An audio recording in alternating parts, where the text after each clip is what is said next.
ನಮಸ್ಕಾರ ಮಕ್ಕಳೇ, ನಿಮ್ಮ ಎಲ್ಲರಿಗೂ ತನ್ವಿ ಟೂನ್ಸ್ ಕನ್ನಡದಿಂದ ಪ್ರೀತಿಯ ಸ್ವಾಗತ. ಇವತ್ತು ನಾವು ಕೇಳೋದು ಒಂದು ವಿಶೇಷ ಕಥೆ. ಒಬ್ಬ ಹುಡುಗನ ಕಥೆ. ಅವನ ಹೆಸರು ರವಿ. ಅವನು MBA ಓದಿದರೂ ಅವನಿಗೆ ಕೆಲಸ ಸಿಗಲಿಲ್ಲ. ಆದರೆ ಅವನು ಮಾಡಿದ್ದೇನು ಗೊತ್ತಾ? ಅವನು MBA ಬಾಬಾ ಆಗಿ ಜನರ ಬದುಕನ್ನೇ ಬದಲಾಯಿಸಿದನು. ಬನ್ನಿ ಕಥೆ ಶುರು ಮಾಡೋಣ. ಒಂದು ಸುಂದರ ಚಿಕ್ಕ ಗ್ರಾಮ, ಹಸಿರು ಹೊಲಗಳು, ಮಂದ ಗಾಳಿ, ಶ್ರಮಿಸುವ ಜನರು.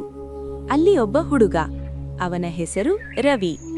ರವಿ ತುಂಬಾ ಬುದ್ಧಿವಂತ, ಆದರೆ ಅವನ ಮನೆಯ ಪರಿಸ್ಥಿತಿ ತುಂಬಾ ಕಷ್ಟ. ಅವನ ಅಪ್ಪ ದಿನಗೂಲಿ ಕೆಲಸ ಮಾಡುತ್ತಿದ್ದ, ಅಮ್ಮ ಮನೆ ಕೆಲಸ ಮಾಡುತ್ತಿದ್ದಳು. ರವಿ ಪ್ರತಿದಿನವೂ ಶ್ರಮಪಟ್ಟು ಓದುತ್ತಿದ್ದ. ಬೆಳಕು ಇಲ್ಲದ ದಿನಗಳಲ್ಲಿ ದೀಪದ ಬೆಳಕಿನಲ್ಲಿ ಓದುತ್ತಿದ್ದ. ಅವನಿಗೆ ಒಂದು ಕನಸಿತ್ತು, ತನ್ನ ಕುಟುಂಬದ ಜೀವನವನ್ನು ಬದಲಾಯಿಸುವ ಕನಸು. ಕಾಲ ಕಳೆಯುತ್ತಾ ರವಿ ಸ್ಕಾಲರ್ಶಿಪ್ ಪಡೆದು ನಗರಕ್ಕೆ ಹೋದನು. ಹೊಸ ಕಾಲೇಜು, ಹೊಸ ಜೀವನ. ಆರಂಭದಲ್ಲಿ ಸ್ವಲ್ಪ ಭಯ, ಆದರೆ ದೊಡ್ಡ ಕನಸು. ರವಿ ದಿನಾರಾತ್ರಿ ಶ್ರಮಪಟ್ಟು ಓದಿದ. ಬಿಸ್ನೆಸ್, ಮಾರ್ಕೆಟಿಂಗ್, ಯೋಜನೆಗಳು ಎಲ್ಲವನ್ನೂ ಗಮನದಿಂದ ಕಲಿತನು. ಸ್ನೇಹಿತರು ಹೇಳುತ್ತಿದ್ದರು, ರವಿ, ನೀನು ಖಂಡಿತ ದೊಡ್ಡವನಾಗ್ತೀಯಾ. ಕೊನೆಗೆ ರವಿ MBA ಪೂರ್ಣಗೊಳಿಸಿದನು. ಸೊಮ್ಮೆ. ಆದರೆ ಜೀವನ ಯಾವಾಗಲೂ ಸುಲಭವಲ್ಲ.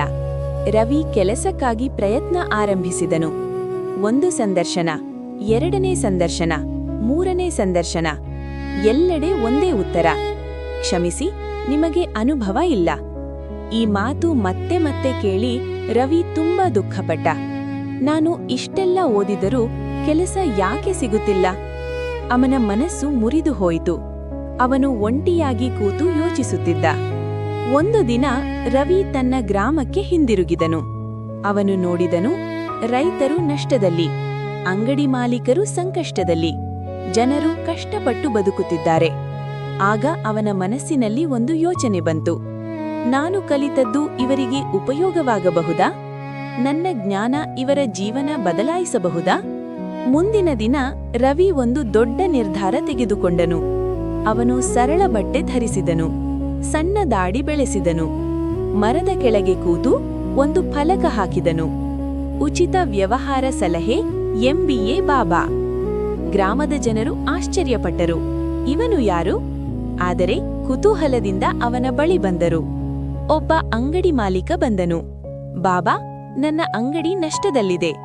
ರವಿ ಶಾಂತವಾಗಿ ಹೇಳಿದನು, ಗ್ರಾಹಕರಿಗೆ ಸಣ್ಣ ಆಫರ್ ಕೊಡಿ, ಅಂಗಡಿಯನ್ನು ಸ್ವಚ್ಛವಾಗಿಡಿ. ಕೆಲ ದಿನಗಳಲ್ಲಿ ಅಂಗಡಿ ಲಾಭದಲ್ಲಿ ಬಂತು. ನಂತರ ಒಬ್ಬ ರೈತ ಬಂದನು. ಬಾಬಾ, ಬೆಳೆ ನಷ್ಟವಾಗುತ್ತಿದೆ.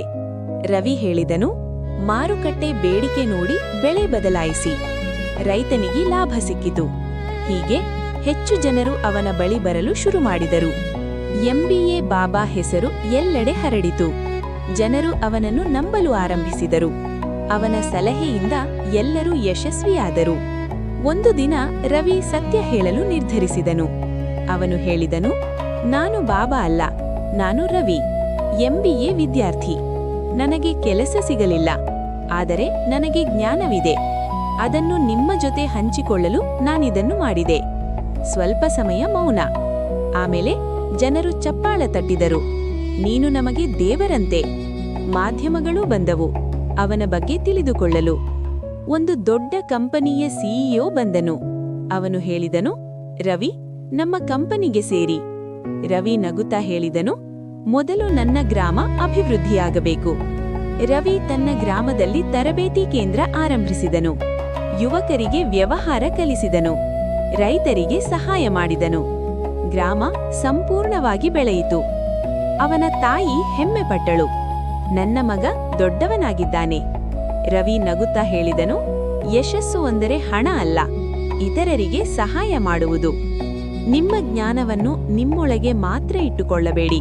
ಅದನ್ನು ಇತರರಿಗೆ ಹಂಚಿದರೆ ನಿಜವಾದ ಯಶಸ್ಸು ನಿಮ್ಮದಾಗುತ್ತದೆ. ಈ ಕಥೆ ನಿಮಗೆ ಇಷ್ಟ ಆಯ್ತಾ? ಲೈಕ್ ಮಾಡಿ, ಶೇರ್ ಮಾಡಿ ಮತ್ತು ತನ್ವಿ ಟೂನ್ಸ್ ಕನ್ನಡಗೆ ಸಬ್ಸ್ಕ್ರೈಬ್ ಮಾಡಿ.